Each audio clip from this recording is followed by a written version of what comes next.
Kesalahan dulu apa sih? Kesalahan dulu para pejabatnya sibuk terima duit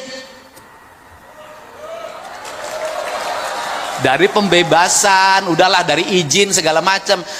Pemimpin mengeksploitasi alam, merusak alam, menghancurkan alam demi ekonomi, itu adalah pemimpin yang terbodoh. Nah, APBD Jakarta itu 90T gitu ya kan, pas gua cek nih hasilnya, tuh gue tunjukin. Saya rasa Prabowo, para menteri terkejut melihat pidato Kang Deddy Mulyadi ini. Kang Deddy Mulyadi mengguncang para pejabat di Jakarta. Kesalahan pejabat dulu apa sih? Yaitu pejabat sibuk mikirin anggaran, sibuk profit dan duit terus, teman-teman. Ya, Kang Deddy tegas di situ ya. Luar biasa. Bukan cuma itu aja, teman-teman. Warga bicara Kang Deddy luar biasa ini ya. Sedangkan penduduk Jawa Barat itu 50 juta lebih, tapi APBD-nya itu nggak nyampe 90T gitu. Terus pihak Gubernur Jakarta tadi bilang kayaknya Kang Deddy itu salah hitung gitu ya, dan dia bilang Kang Deddy itu menyarankan untuk 10 juta per bulan per kakak. Padahal Kang Deddy itu nggak ngomong 10 juta per bulan, karena APBD itu kan turunnya kan per 1 tahun. Ya mungkin maksudnya Kang Deddy itu 10 juta per tahun, berarti kurang lebih per kakak itu dapetin 800 ribuan per bulan. Terus masih ada aja tuh yang nyinyir di kolom komentar, 10 juta per tahun, kecil amat. 10 juta per tahun itu sama dengan kurang lebih 800 ribuan per bulan ya, dan kalian itu dapetin cuma-cuma, dan itu adalah bantuan dari pemerintah gitu loh, dan kalian masih bilang kayak kecil amat gitu. Ya lo kalau mau lebih gede lo kerja. Sebenarnya ya waktu Kang Deddy Mulyadi ngomong kayak gitu, gue juga kayak 50-50 gitu ya, 50% setuju, 50% nggak setuju. Karena menurut gue rakyat itu jangan makin dimanjain gitu, malah dikasih gitu. Even cuman 800 ribu per bulan, tapi kan maksud gue kayak di luar itu kan pemerintah juga udah bantu BPJS, sekolah gratis, belum lagi ada dana bos, apalagi lah itu segala macam gitu. Terus sekarang rakyat mau dimanjakan lagi dengan 800 ribu per bulan atau 10 juta per tahun gitu. Cuman satu sisi gue ngerti juga, mungkin itu kalau Kang Deddy Mulyadi jadi gubernur Jakarta gitu ya, itu pasti keluarganya itu pasti benar-benar dilihat banget mana yang membutuhkan, mana yang tidak membutuhkan kan. Sejujurnya ya, gue di sini sebagai rakyat awam gitu ya, gue juga nggak tahu dana uang APBD itu anggarannya kemana aja, dipergunakan untuk apa aja gitu kan, serta menyejahterakan rakyat Jakarta, mungkin begitu. Nah, gue sebagai rakyat biasa, sebagai rakyat awam yang menikmati menikmati konten-konten politik seperti ini, menikmati gubernur Kaltim, gubernur Jabar, gubernur Jakarta, gubernur manapun itu di seluruh Indonesia gitu ya, ya cuman bisa menunggu aja gebrakan-gebrakan gubernur-gubernur yang ada di seluruh Indonesia ini apaan aja.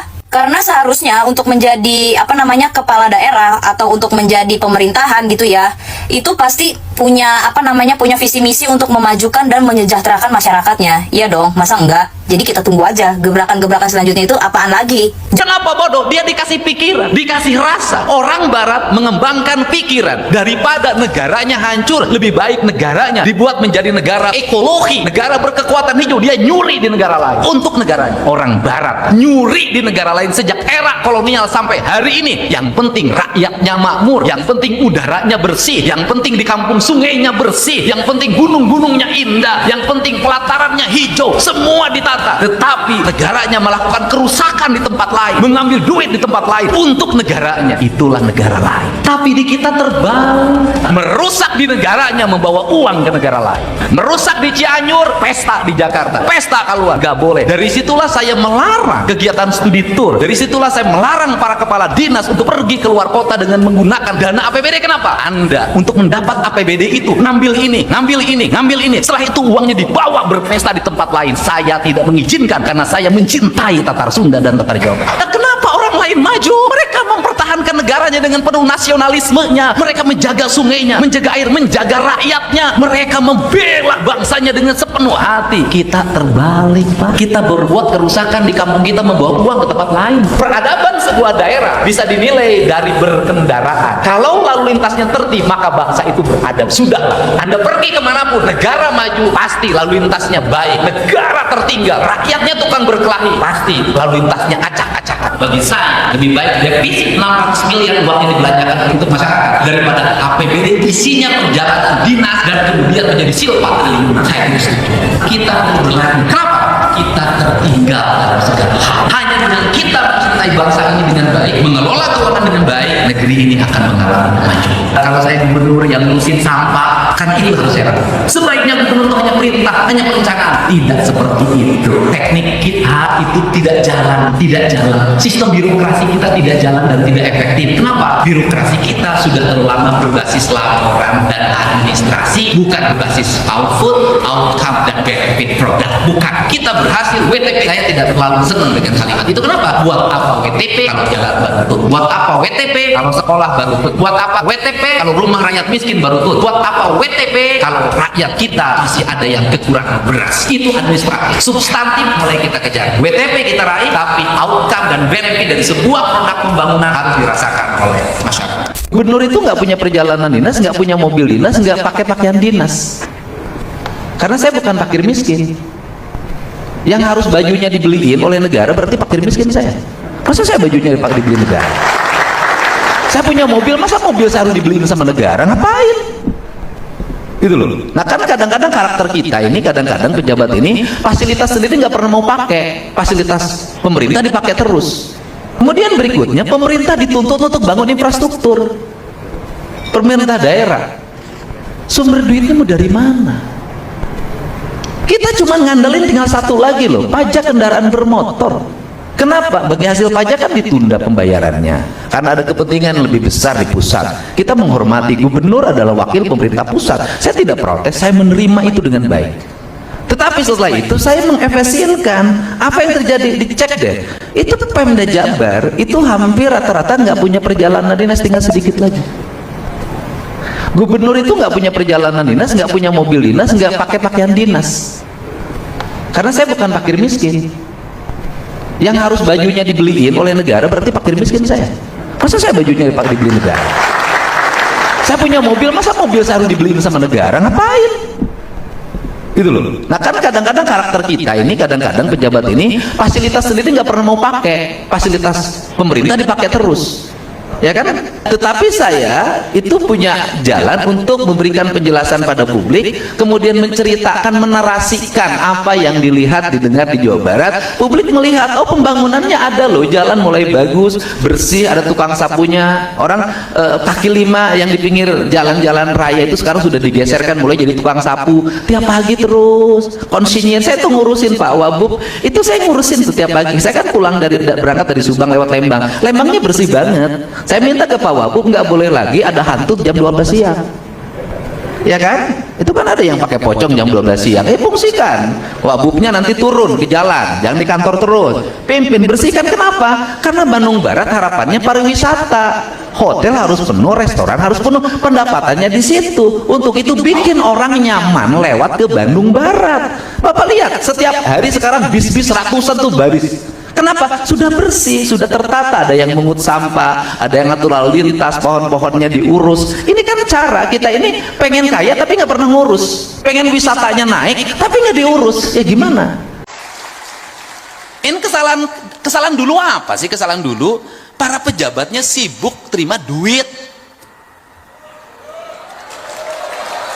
dari pembebasan, udahlah dari izin segala macam, nggak mikirin ini orang digusur mau dikemanain.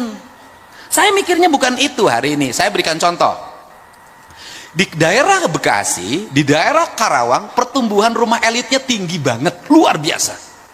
Tapi di depan rumahnya, rumah kumuh, warung-warung kumuh berjejer. Dan itu dibiarkan, sampah bertumpuk. Saya tadi pagi ketemu Bupati Karawang, saya turunin alat berat, saya bersihkan seluruh bangunan itu. Kemudian setelah itu apa yang kita lakukan? Bupati Karawang sepakat, siapkan dana 40 juta per rumah, kita bangun rumah-rumah mereka, nggak boleh lagi di sini. Maka anggaran bantuan perumahan di provinsi hari ini kan sudah 40 juta. Tetapi di balik itu juga kita harus bicara kearifan. Ini ITB ahlinya. Kearifan bagaimana?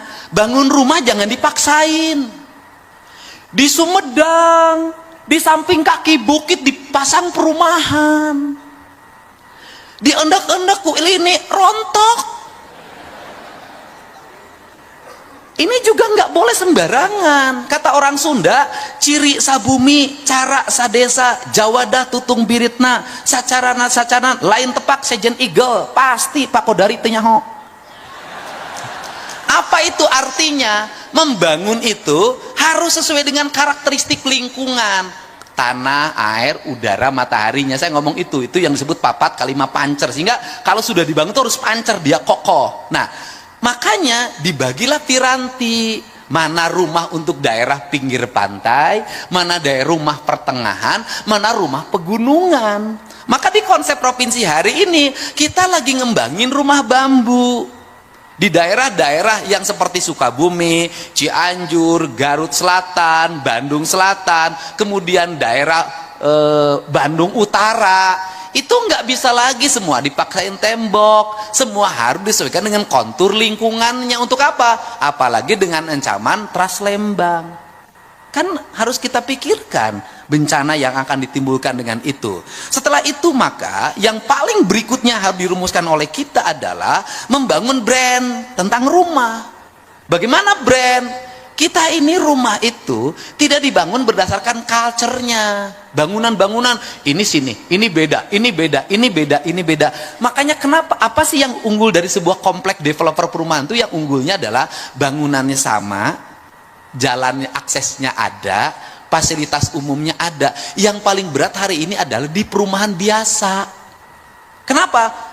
Lomba-lomba, tetapi di situ harus ada pembatasan, Pak. Pembatasannya bagaimana? Mereka yang mendapat akses terhadap kredit perumahan tipe 36 itu tidak boleh besok tiba-tiba dirubah perumahannya menjadi tipenya tipe mewah. Kenapa?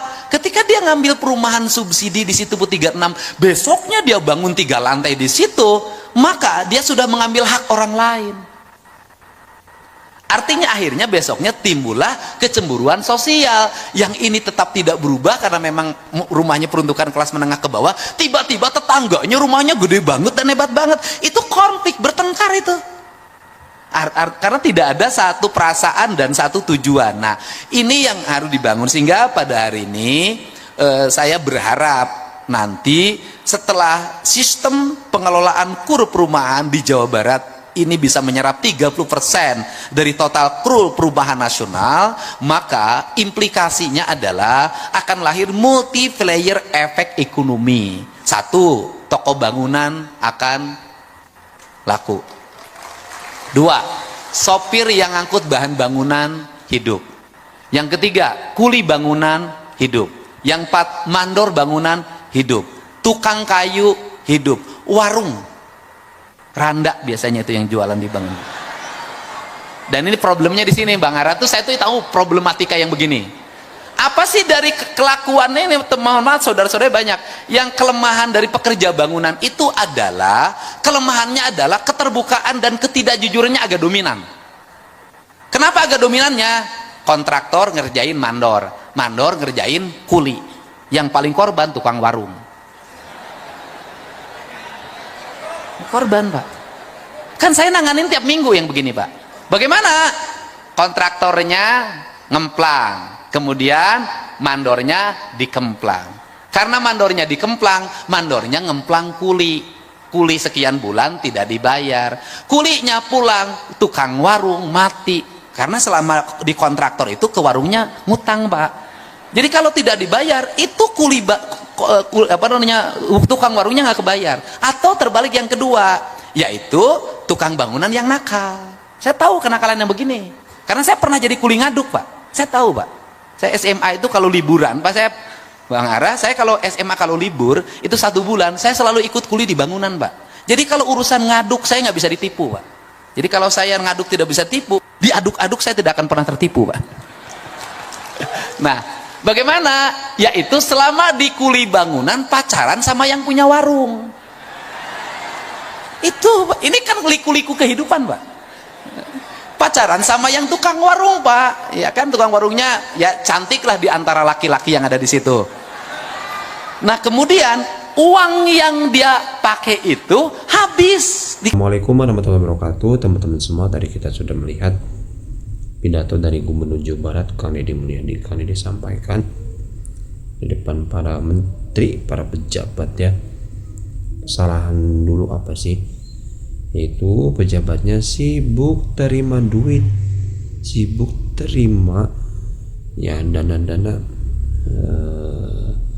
tukin seperti itu ya, dan yang lainnya teman-teman. Ya, pejabatnya sibuk ya, selalu ada celah di situ ya, dan ini kan ditegaskan ya untuk para pejabat ya, tolong segera sadar lah Pak ya, tolong Pak sadar ya, itu tidak baik ya, walaupun nikmat tapi berat Pak ya, korupsi seperti itu ya Pak, berat sekali Pak korupsi itu ya, mengambil hak orang lain ya, luar biasa. Karena ditegas sekali itu ya teman-teman ya, pejabat yang mana merusak alam demi ekonomi itu pejabat bodoh teman-teman ya, nggak sebanding dengan alam ya, ekonomi itu nggak sebanding dengan alam, seperti itu ya teman-teman ya, pikirannya seperti itu ya, pejabat rakus ya, kami tekankan itu